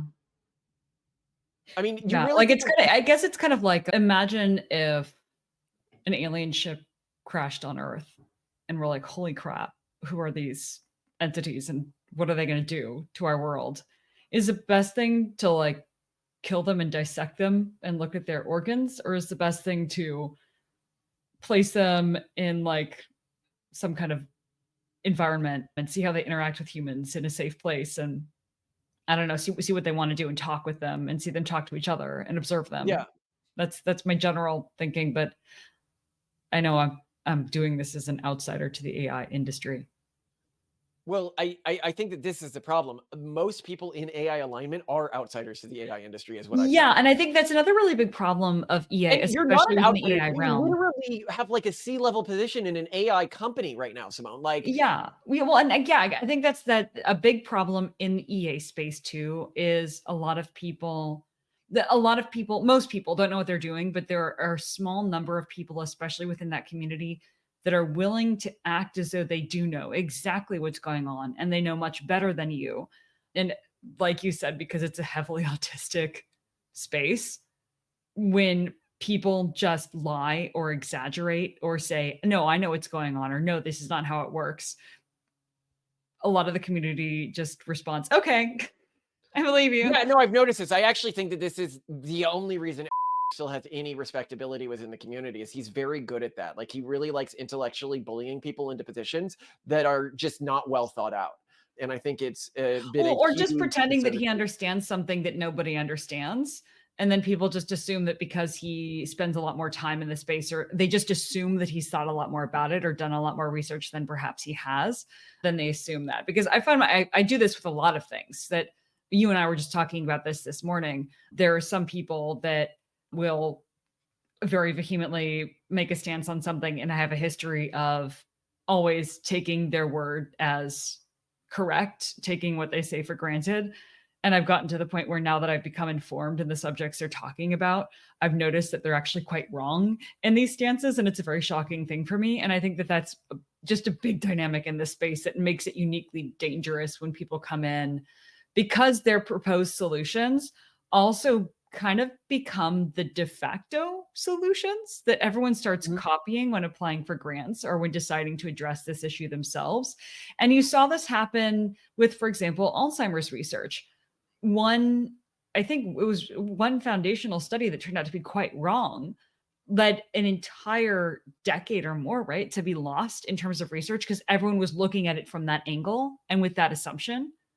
When instead, well, and I think that this is the problem with AI, is that the apocalypse that everyone point. is concerned about is the Yeah. big, sexy, planet-destroying apocalypse. Well, or just instead everyone's of- thinking about it from the same mindset instead of thinking about it from more orthogonal mindsets or a variety of mindsets. And we want to be looking at this problem from a lot of different angles. And unfortunately, there's been a little bit of myopia and a little bit of an echo chamber in terms of effective solutions for major causes, not just in AI, of course, but in many of the spaces that EA is looking at. Yeah. So to keep going, the next area where they're putting money is something called RLHF, reinforcement learning from human feedback. This and variants of this are what all labs are doing to align current models, e.g. GPT. Basically, train your model based on human raters, thumbs up versus thumbs down. This works pretty well for current models. The core issue here, widely acknowledged by everyone working on it, is that this probably predictably won't scale to superhuman models. RLFH relies on human supervision, but humans won't be able to reliably supervise superhuman models. Yeah. Because we don't have the smarts to know if they've done a good job or not. We can't check their this work. is why we need to focus on AIs acting in aggregate environments, Yeah. which is like my huge point. The core research here should be on how AIs actually behave and converge on behavioral patterns and how to manipulate that instead of this sort of stuff. But I will note that this is the one area where I would be okay with money going, but no philanthropic money going, because already this is how models are created. So the big AI companies with infinite money are doing this anyway. So there's no purpose in any, outside money going to this stuff. Okay, next, you have the RLFH++ model, scalable oversight. So something in this broad bucket seems like the labs. By the way, is that not the most EA framed thing ever? Seems like. They always say seems like. It's like a way of talking. Anyway, something in Well, this yeah, broad because I think, and this is one reason why sometimes I take umbrage to personalities like yours, is that you're willing to say things with confidence or just make statements instead of couching things in 1,000 caveats. Yeah. You don't do a lot of throat clearing. They do a lot of throat clearing. Yeah. And then they still in private say the N-word, whereas a reporter can get me alone, drunk, pretend to be a racist, say they're willing to give me money, I'm willing to pretend to be a racist, and not get a single thing out of me. And I think that this is another thing that makes this movement so much more promising than EA, is we've already had the worst potential scenario to our movement happen, and nothing came of it. Specifically here, Hope Not Hate had implanted an undercover operative sort of within our organization for over a year and was unable to find any concrete wrongdoing at all. There is no dirt on us, as there is on leading original figures within the EA movement, because they, well, I mean, originally, and this is why there was dirt on everyone in the movement, the movement was about asking hard questions that no one else wanted to ask or talk about. And as it became more about just appealing to the urban monoculture, in everyone's history who was an original founding member of the movement, they could find that. Whereas I was never really interested in that, and I found what they were doing odd and bizarre. I was like, we need to save humanity. Like, what you guys are doing seems like a competition to be the most controversial person in this little circle, you know? But anyway, something in this broad bucket seems like the lab's current best guess plan for scalable alignment. I'm most directly addressing the OpenAI plan. The Anthropic plan has some broadly similar ideas, and also Haldane's near casing series for a more fleshed out version of, quote, trying to iteratively make it work, end quote, and Buck's talk discussing that. Roughly, it goes something like this, quote, yeah, RLFH won't scale indefinitely, but we'll try to go as far as we can with things like that. Then we'll use smarter AI systems to amplify supervision and generally try to use minimally aligned AIs to help us do alignment research in crunch time, end quote. So this sounds like reinforcement, but with the caveat that we know it's limited and we'll just eventually figure it out hand wave. Yeah. This is something, one, no money needs to go to it from AI alignment people, because it's already what the mainstream organizations are planning to do to get these models to superhuman levels of intelligence. Yeah. And two, I think that having any level of supervision within these systems instead of organic convergence, which I think is, again, what we should be focused on understanding, because that's what's going to start happening. When we have AI models interacting with each other that are smarter than any human, we need to know how they affect each other. And we just haven't done major studies on that yet, and we need to. Because if we do, we can create seed models that have alignment similar to the alignment we would want them to have, and have them essentially infect the wider model network with that alignment. Recently, I talked about the idea of AI religion. It seems that AI takes really handily to religion, which of course it should. It's trained on us. Religion is sort of like a virus that evolved within humanity, but that helped humanity be better. Can we not create iterations of that AI super take to, and then go out and try to convert other, maybe even more intelligent AIs? And people are like, oh, that could never work. And it's like, oh, actually, yeah, if you included it in the training data, and then you had AIs that sort of act as preachers within the larger ecosystem, they would likely be able to align the larger AIs with these sorts of ideas. If you built them, that could work. Yeah, that's the point. It's one of the only realistic solutions we have access to right now. But anyway, then you have MIRI and similar independent researchers. I'm really, really skeptical. A bunch of abstract work on decision theory and similar will get us there. My expectation is that alignment is a ML problem, a machine learning problem, and you can't solve alignment utterly disconnected from actual machine learning systems. Yeah, and I said, first of all, what MIRI does is basically just try to get people to panic about AI and write decision theory ideas that are just like in people's heads, but it's just a waste of money, just a complete waste of money. If I could get in front of every donor that's working on it and been like, seriously, how do you think this lowers the risk from AI? How? I cannot think of a conceivable way that this could lower the risk from AI. And this is when I went through all of this and I realized that we were not outsiders in the EA space, but actually like, oh, you guys are doing things wrong, like have some cool little, we are of people who self-identify as EAs, other than Spencer Greenberg, whose podcast Clearer Thinking. I really like Spencer Greenberg. I respect Spencer Greenberg. If he was running the major EA orgs, I think they could be run well. But well, no, and if you ask Spencer if he's an effective altruist, he'll say absolutely not. And he actually has focused very much forever, as long as we've known him, and we've known him since at least 2012. We've known him since before we were married. Yeah, on actual output through Sparkwave, which is sort of his foundry of altruistic, effective projects. I mean, he almost, I think he predated, really. He was sort of adjacent to the rationalist community and then EA, but he was always just his own thing, doing his own thing, actually focused on actual projects. So yeah, a big respect to him. Yeah, I really appreciate him as a person. I think he's trying to do, I just don't think that his organization and work is built to scale.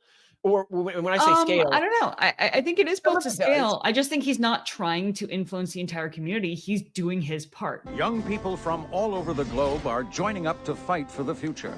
I'm doing my part. I'm doing my part. I'm doing my part. I'm doing my part too.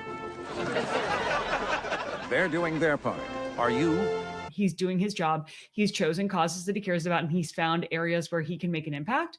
And he's doing the best he can to make those impacts with evidence-based solutions. I would agree with that. He could be no more effective. It's financially self-sustaining. He supports his own work. Yes, I agree. In terms of fixing how humans think, I agree. His work is very scalable. What I meant by that statement is when I look at the existential risks to humanity right now. Oh, no, yeah. But his objective function is different from ours. He's more focused on, well, we'll say human flourishing and well-being, and also reducing suffering.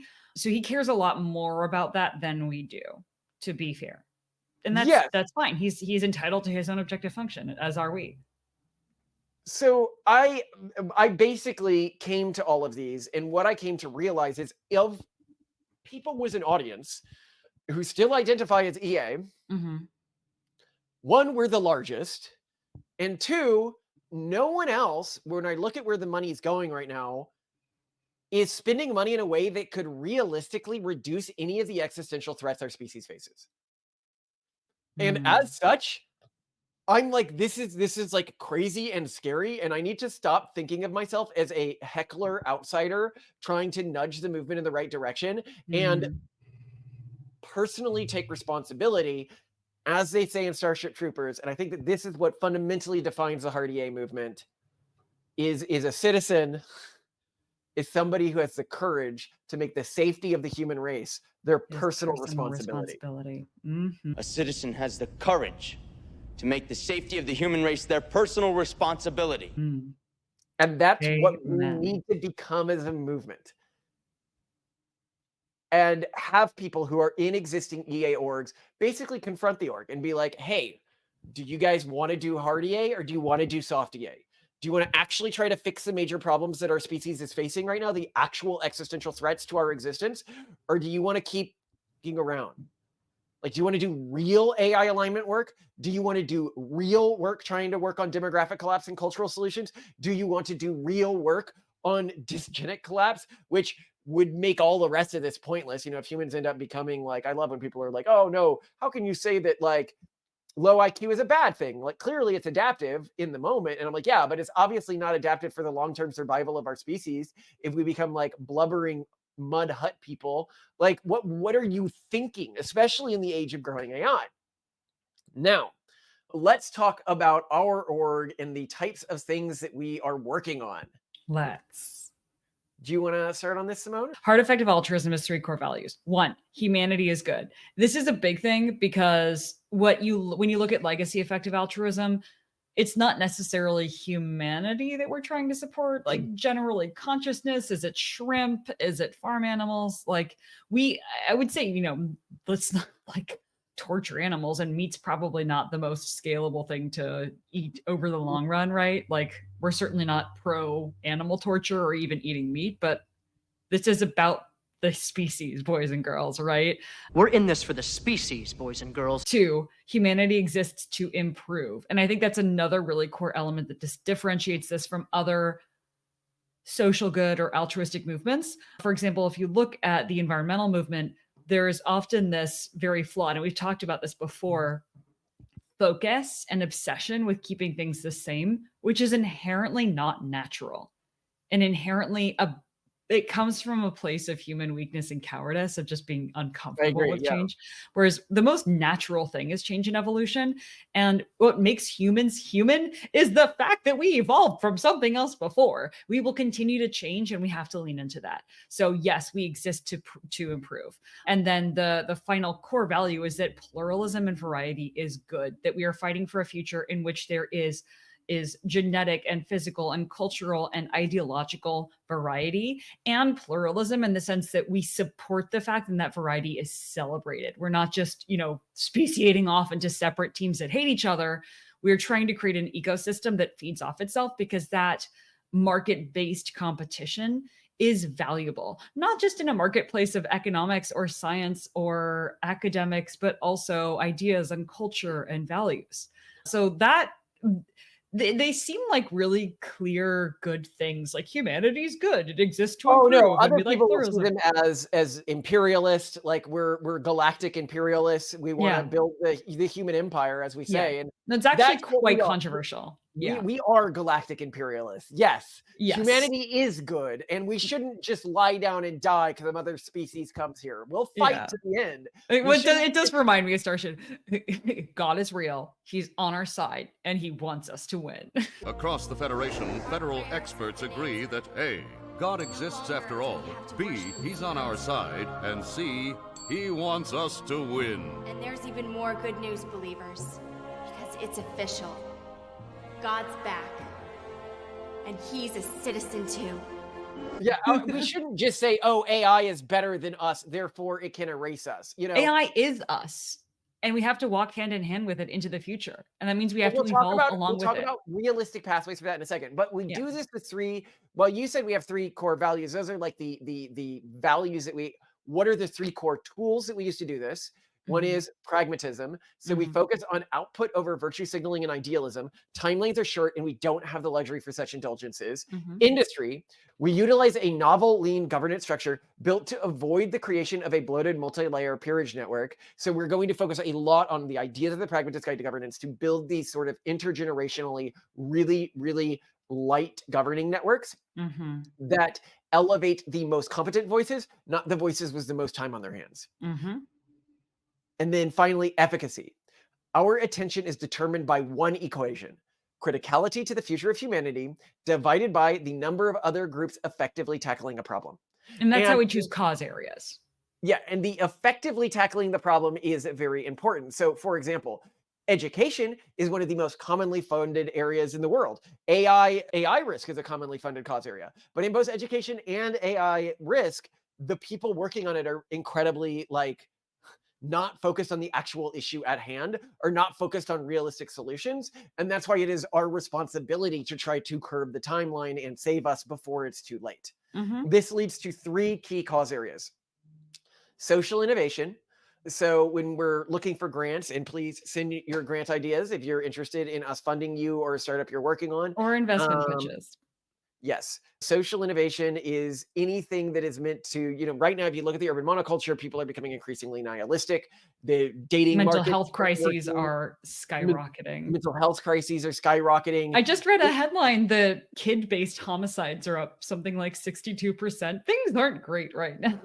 Yeah, mental health, our culture is failing, and we need to, and you can't just go back to the old ways because the old cultures are failing too. People are like, why don't you just go to a church? I'm like, I can go to a church and see the flag of the urban monoculture, the colonizer's flag, hanging from every 7 to 10 churches in my area. Like the calls from inside the house. It's like one of those horror movies where they've already determined the call came from inside the house and somebody's still putting boards on the windows.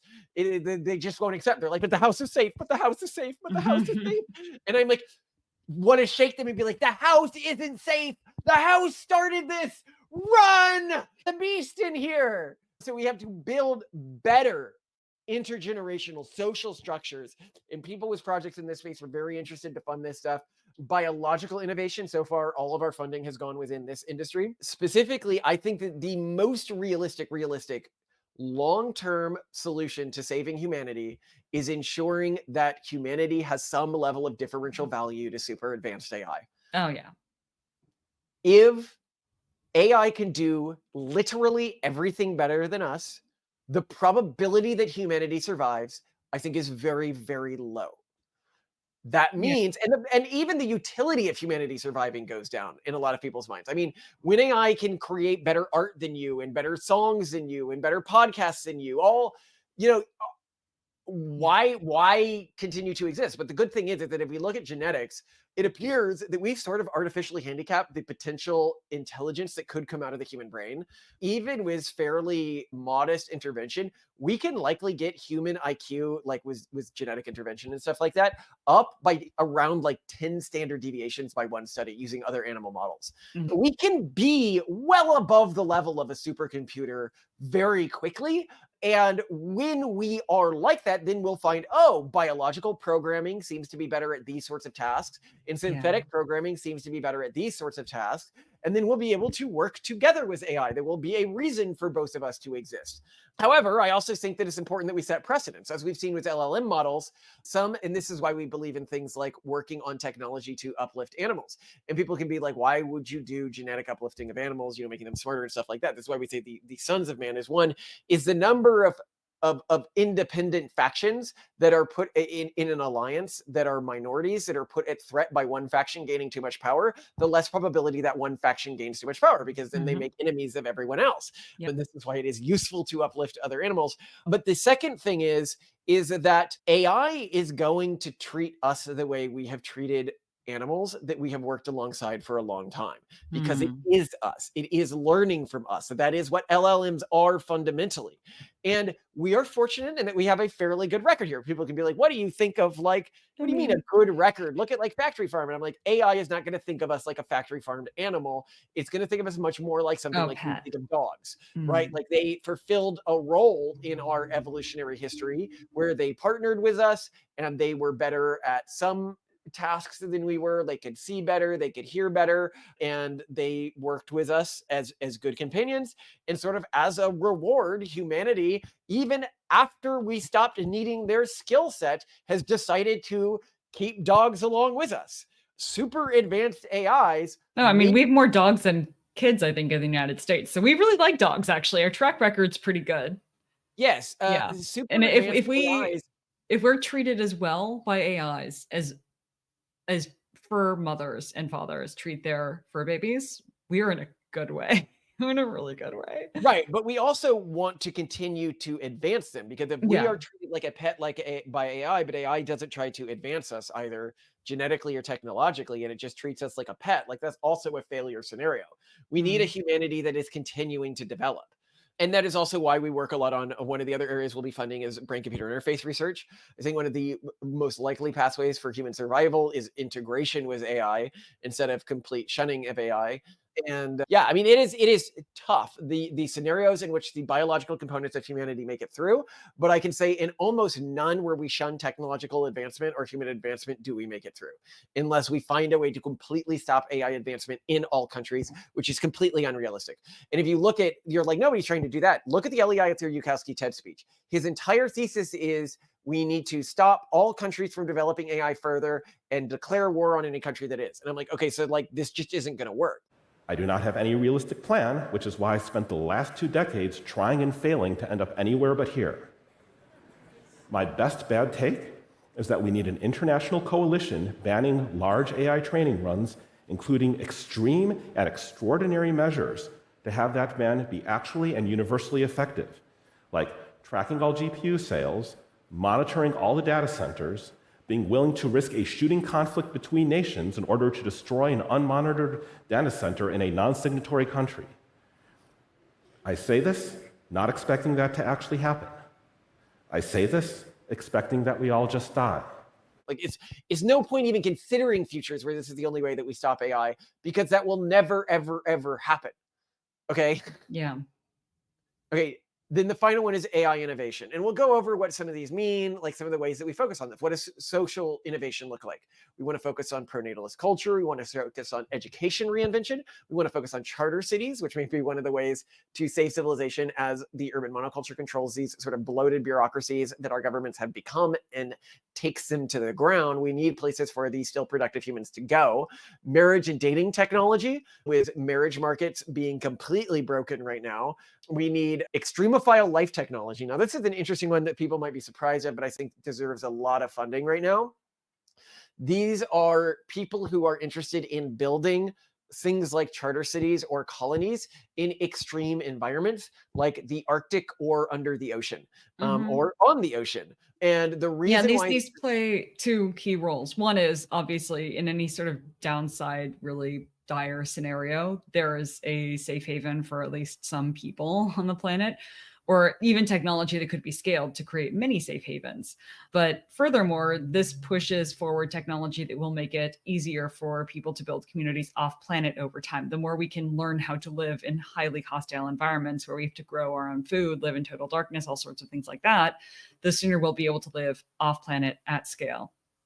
Yeah, and I think that these people will generate the colonists that will colonate our solar system and the galaxy more broadly. And or be their top vendors. I'm okay with any of this. Yeah, I'm okay with any of this, but I think that there is a reason, if you are interested in hard EA and the survival of humanity, to live in one of these environments, even if it's much harder than living in another type of environment. And I think that these environments are not like the existing charter city network where they all want to go live in Aruba or like some Greek island, right? And live on the beach all day. Enough of this whole tropical Mediterranean paradise city-state nonsense. Guys, no. Rising sea levels, climate change, labs of the raiding other countries. You're making yourself a target. Like, what are you doing? Go to the tundra, okay? Alaska. We have Alaska already. Northern Canada. But we should explain why this is so important for human survival. So not only does it make it faster that we get off planet, but it also increases the probability that if something goes wrong with our existing economic system or state system, which is looking increasingly likely, 1, due to fertility collapse, 2, due to dysgenic collapse, and 3, due to AIs. People are like, how could AIs cause this? Well, if AIs replace about 80% of the humanity's workforce, which I expect they probably will within 30 to 40 years, and this is the conservative timeline. People are like, why do you always get conservative timelines on your show? And I'm like, because conservative people watch our show. But 30 to 40 years, I think, is pretty realistic. If we have a global economic collapse because of this, which is what this would lead to, people are like, oh no, this would just lead to more wealth overall. And it would be like, no, it would consolidate wealth. And whenever wealth has consolidated historically, what that does is it increases the differentiation between the rich and the poor. And the rich almost never, in timelines of wealth consolidation, distribute more wealth to the poor magnanimously. They may say that's their intention, but historically it's almost never happened. When the poor have gained power, whether it was Magna Carta happening after the Black Plague, which increased the amount that we needed poor people in the countryside, or like in ancient Athens, democracy forming because the ultra wealthy needed unskilled people to man their triremes and maintain their trade networks, you never see it when power is consolidating. And so what's going to happen to the rest of the world as you have this consolidation? Well, it might go into a period of tremendous upheaval, unlike anything we've ever seen before. And the settlements that are in areas that the savage people cannot occupy are safe. For example, if you are living in a tundra region, you are going to be largely safe from a group like ISIS, right? Like they just have you have nothing they value. You're not near them. There's no way they could get to you without you knowing like 2 days in advance. There's just like, it's not easy to F with you when you live in these sorts of environments if you are a less technologically sophisticated people. And the final thing here in the culture section is pharmacological cultural tools. This is stuff like naltrexone, but also any sort of tools like nootropics research and dopaminergic. Like right now online, there's a lot of dopaminergic pathways that we just didn't experience in our ancestral condition, which can cause capture. Like if I'm talking about like hypnotoad AIs, This is probably our best cultural technology against the hypnotoad AIs if they actually arise. Because I'm pretty sure someone on naltrexone would be completely resistant to almost any hypnotoad AI that we would currently know about. Next, biological innovation. Reproductive technology. This is a good way to fight dysgenics, whether this is, artificial wombs or polygenic selection. Brain-computer interface. Again, if we can be useful to AI and merge with AI, there's much less a probability of it killing us. I think Elon was totally right about this. Genetic and cybernetic augmentation. Again, humanity has to continue to advance to be relevant within this AI era.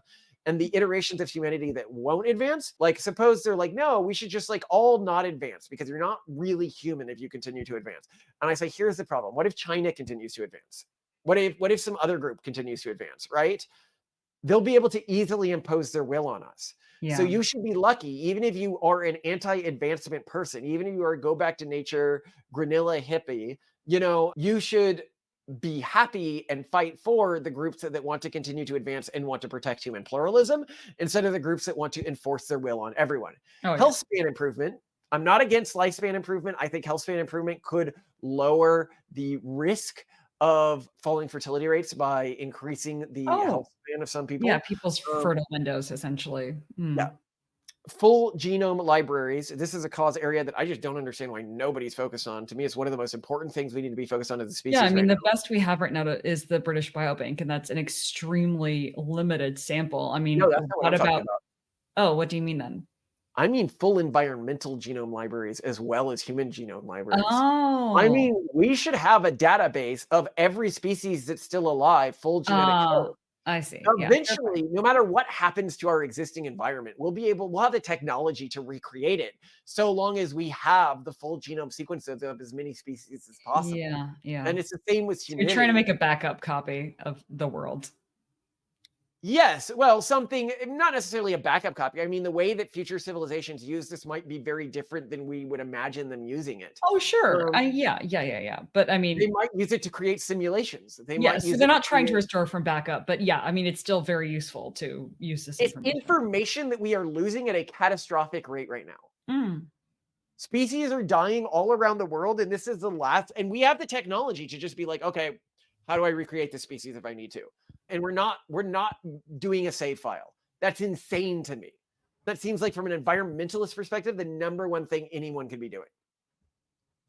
And then the final thing here is Project Ganesh. This is uplifting animals. I talked about it already. AI innovation, human alignment. This is making humans more useful to AI. Again, I think very rare are the situations in which humans have no utility to AI, that humanity survives in any meaningful sense other than as maybe diminutive pets.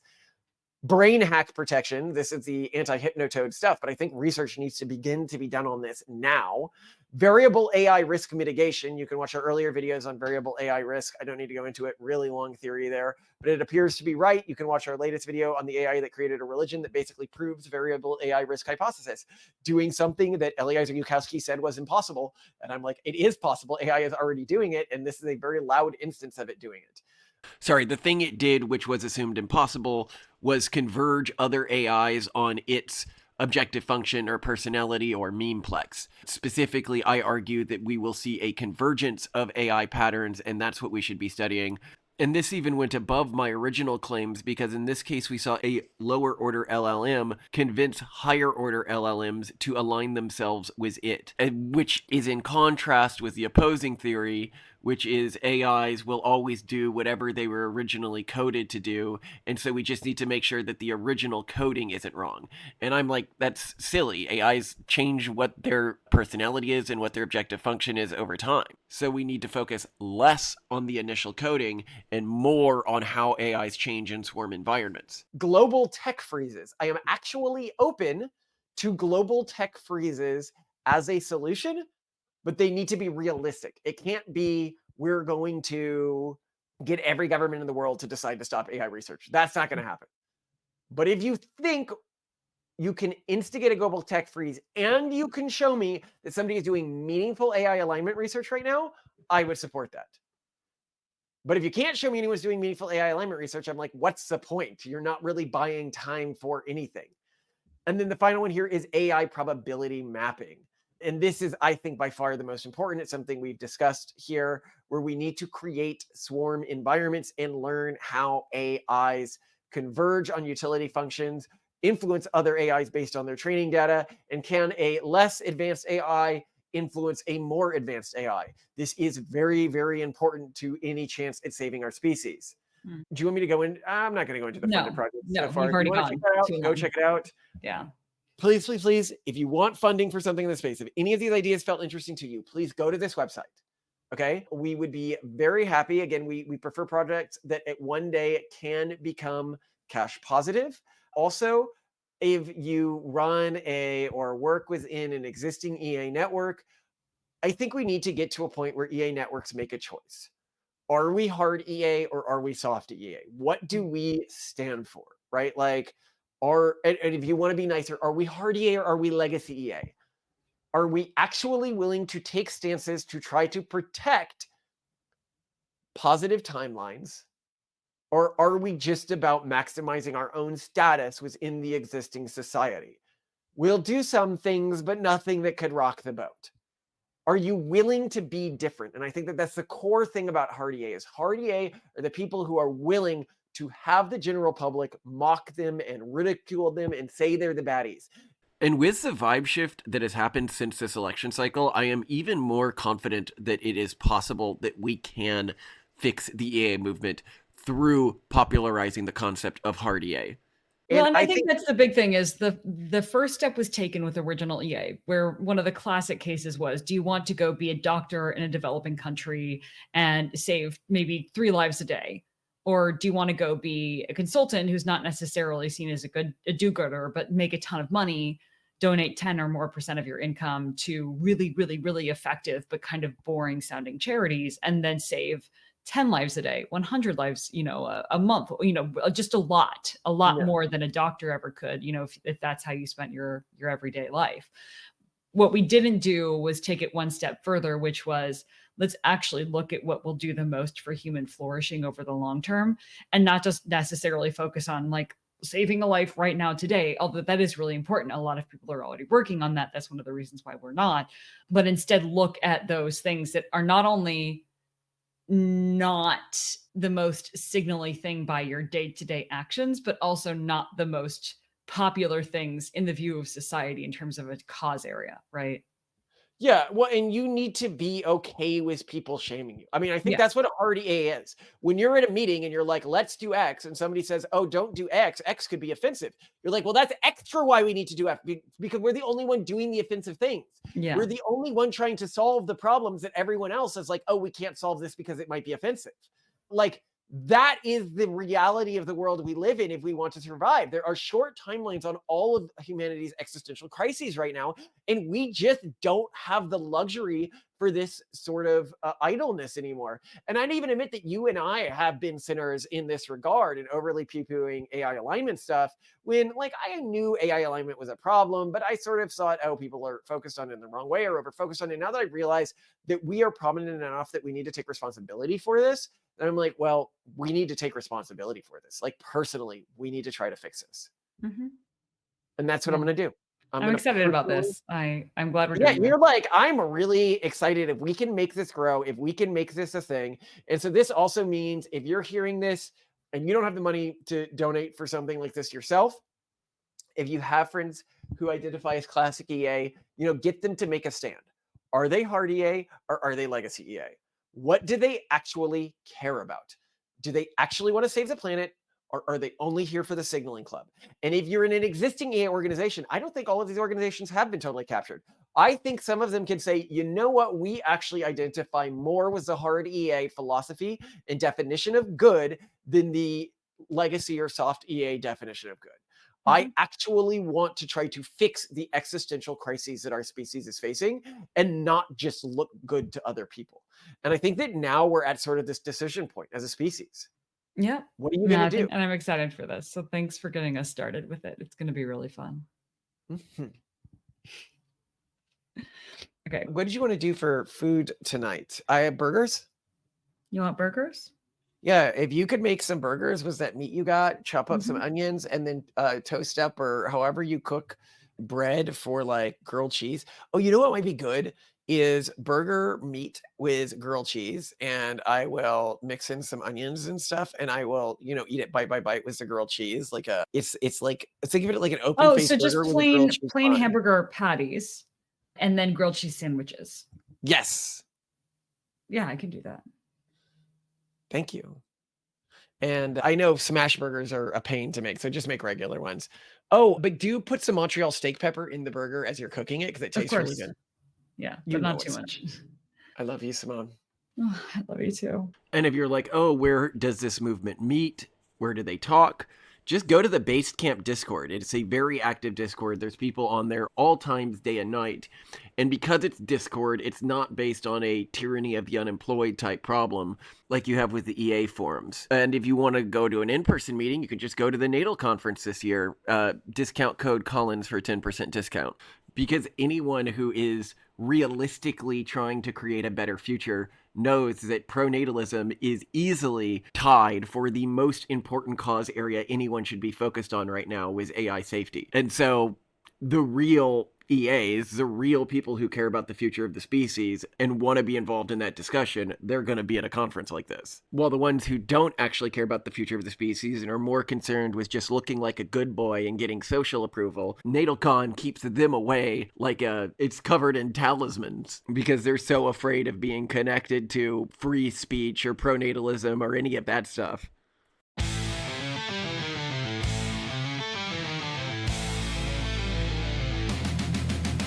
The goal was to reform charity in a world where selfless giving had become a rarity.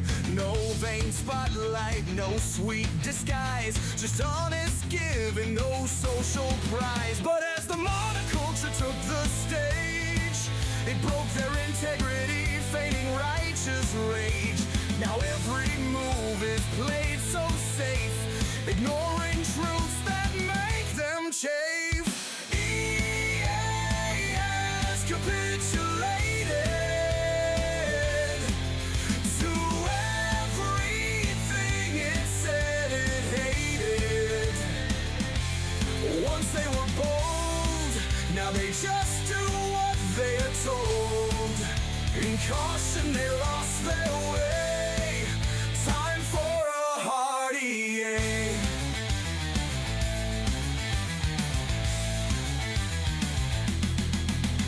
They duck their heads from problems grand as fertility collapse dooms our land. Dysgenic's the word they fear, but ignoring it will be severe. AI safety, a shiny show, funding the theatrics for money they blow. Without a plan, just spin and grin, while real solutions can't begin.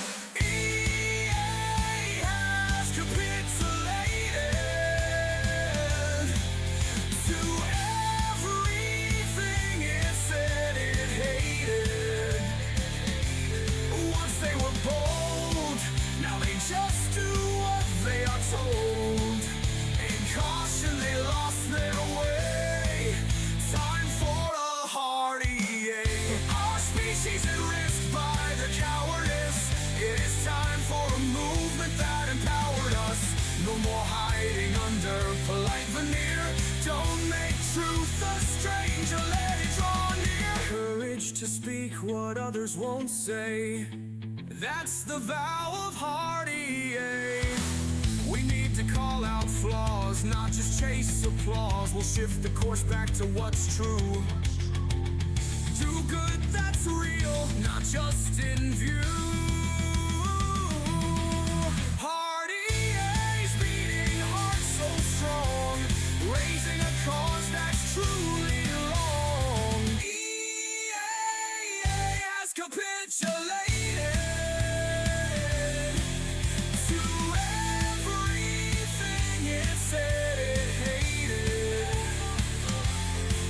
They were bold, now they just do what they are told. In caution they